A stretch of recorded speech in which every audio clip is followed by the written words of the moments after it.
itu surat itu surat cukup jelas, tegas dalam kedudukan beliau sebagai Ketua Umum dan Ketua Dewan Pembina Partai Gerindra. Mungkin bisa disebut sedikit begitu nantinya harapannya seperti apa, tugasnya seperti apa juga. Tadi udah dijelasin panjang lebar gitu. Boleh lagi Pak. Pembedahan. Gue ngejelasin apa? Udah dijelasin tadi itu. Panjang lebar. Iya. Makin dijelasin makin pening kepala gue nanti itu. Singkat aja Pak. Iya. Hah? Singkatnya. Lu tanya apa Tadi lagi? panjangnya ini. Yang ini singkatnya. Iya. Apa singkatnya? Nanyanya apa? Tujuan peluncuran AUKUS ini Pak.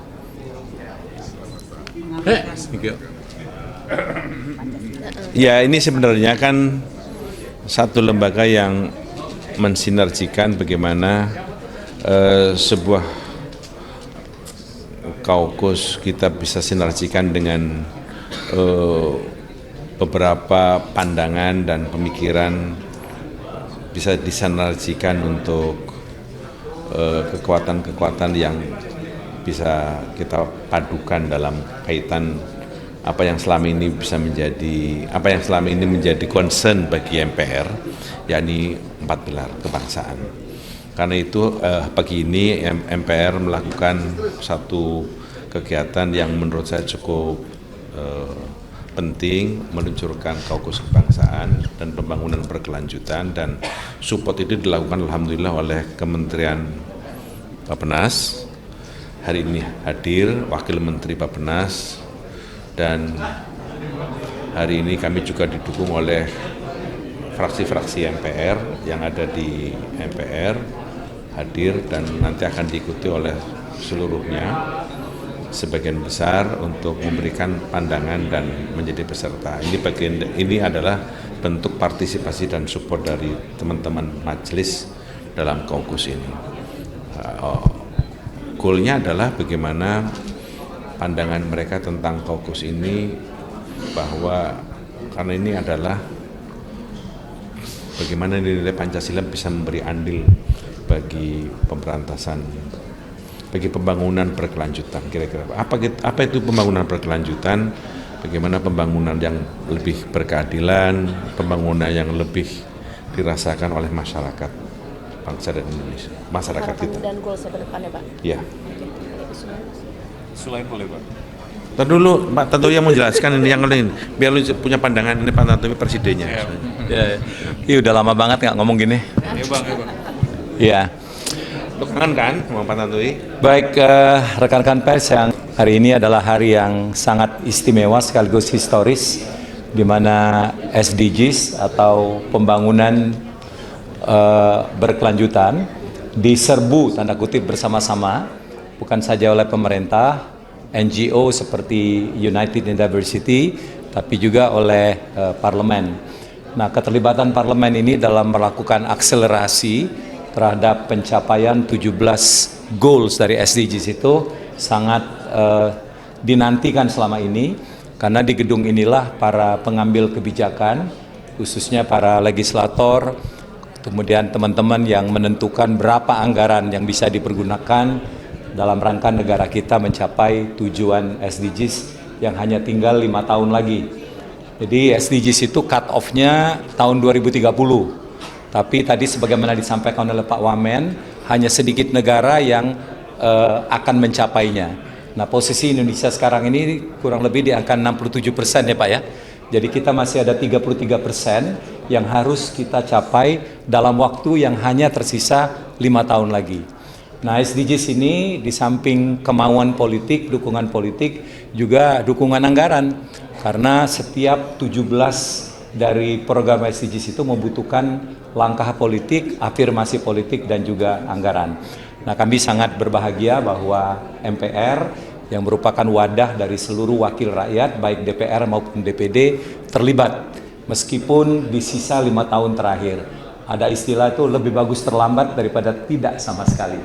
Oleh karena itu, sekali lagi terima kasih untuk inisiatif ini, dan kami berkeyakinan bahwa insya Allah kita akan sampai ke satu tujuan atau titik yang kita harapkan bersama. Siapa saya? Oh, ini lain lagi. Pertanyaannya udah pilkada. Ini baru bisa Saya di rumah di Tangerang, di TPS di Kelapa II. Saya ya, saya bisa nyoblos di Kelapa II. Kelapa II Tangerang. Iya. Kita cuma rekod Di Kabupaten Tangerang, di Karawaci. Apa lagi? Isu lagi? Pak, mungkin menanggapi Pak. Lu jangan isu yang berat-berat ya, kamu pilkada. Ntar di kampanye lagi. Ini menanggapi aja Pak. Kemarin Sekjen PDIP Hasto bilang nyindir paslon 01 nggak nyoblos di Jakarta, malah nyoblos di daerah masing-masing Bandung dan Bogor. Mungkin ada tanggapan? Terkait dengan surat dari Pak Prabowo dukungan ke Pak RK, Pak, gimana tanggapannya Pak? Surat yang beredar tuh Pak. Itu surat dijelas, itu surat cukup jelas, tegas dalam kedudukan beliau sebagai Ketua Umum dan Ketua Dewan Pembina Partai Gerindra. Sorry, begitu. Itu suratnya jelas, ya. Kenapa disuarakannya waktu masa tenangnya dia? Enggak, kemarin. Kemarin apa kapan itu loh? Itu. Sebelum masa tenang itu.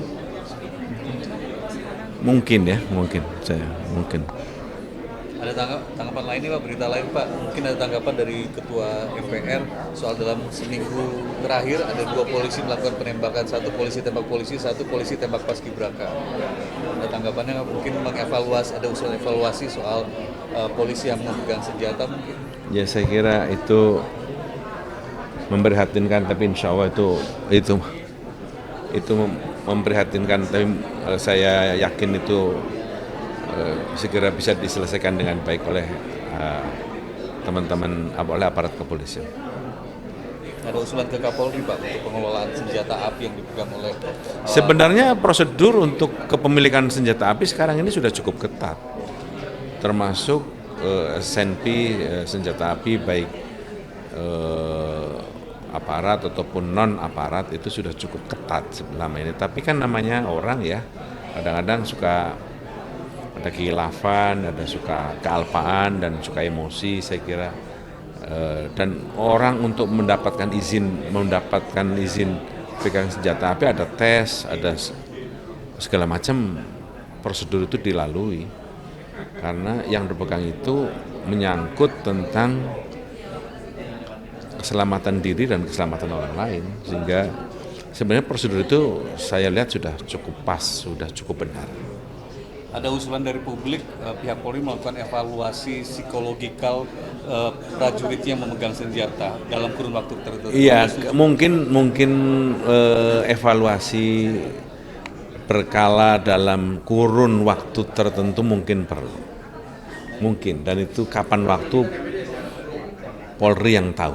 Kapan keberkalaan itu diperlukan, apakah setahun sekali atau berapa waktu, saya tidak paham. Bapak setuju usulan itu? Barangkali diperlukan, karena orang itu kan selalu ada perubahan psikologi, perubahan, saya kira itu mungkin.